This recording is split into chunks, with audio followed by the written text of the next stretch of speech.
को नमस्कार। Career first channel पर आप सबका स्वागत है। डिक्टेशन लिखने के लिए तैयार रहें। Ready, start.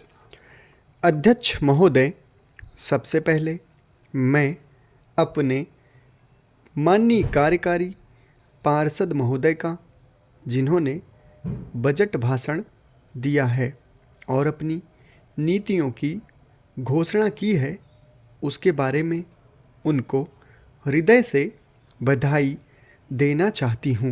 मैं यह नहीं कहती कि कोई क्रांतिकारी परिवर्तन लाना चाहता है यह बजट, लेकिन मैं यह भी देखती हूँ कि यह बजट जो है धीरे धीरे गति से समाजवाद की ओर बढ़ता जा रहा है। अपनी नीति से यह भूतकाल और वर्तमान दोनों को एक कड़ी में मिलाकर हमें उज्जवल भविष्य की ओर ले जाता है, ऐसा मुझे कहना है।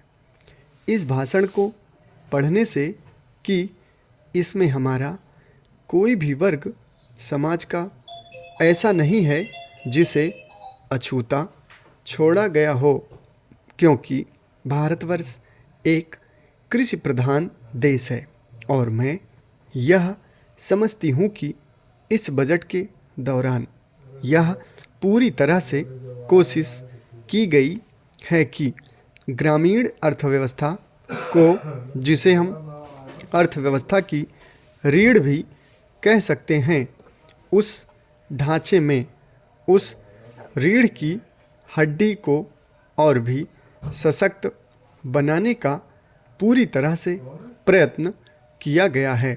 हमारे ग्रामीण भाइयों के लिए जो कोशिश की गई है इस बजट के अंतर्गत, वह है उनको सिंचाई के लिए कुएं, गांवों में उनके लिए पक्की सड़कें, जिससे उनके खेत और घर दिल्ली के साथ जोड़ने की कोशिश की गई है। जितनी भी इसमें व्यवस्था की गई है उससे ग्रामीण भाइयों को बड़ी भारी सहायता मिलेगी। उसके अतिरिक्त ग्रामोद्योग के द्वारा जो रोजगारी का प्रबंध किया गया है उससे भी ग्रामीण अर्थव्यवस्था को एक बहुत बड़ी सहायता मिलेगी।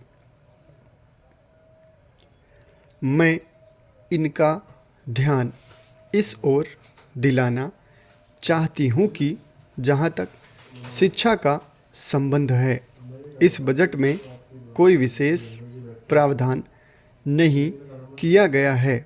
मैं यह नहीं कहती कि शिक्षा के दौरान ज़्यादा स्कूल न खोले जाएं, पर हमारी यह नीति होनी चाहिए कि भले ही स्कूल थोड़े खोले जाएं, पर सबसे बड़ी आवश्यकता इस बात की है कि शिक्षा की नीति में परिवर्तन की ज़्यादा आवश्यकता है, क्योंकि हम प्रजातंत्र में रहते हैं।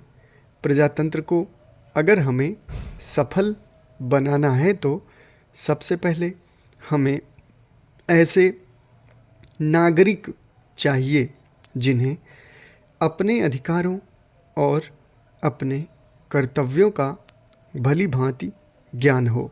शिक्षा की वर्तमान नीति से हम अपने अधिकारों के प्रति ज़्यादा सजग होंगे और अपने कर्तव्यों के प्रति बिल्कुल सजग नहीं होंगे। समाप्त। धन्यवाद।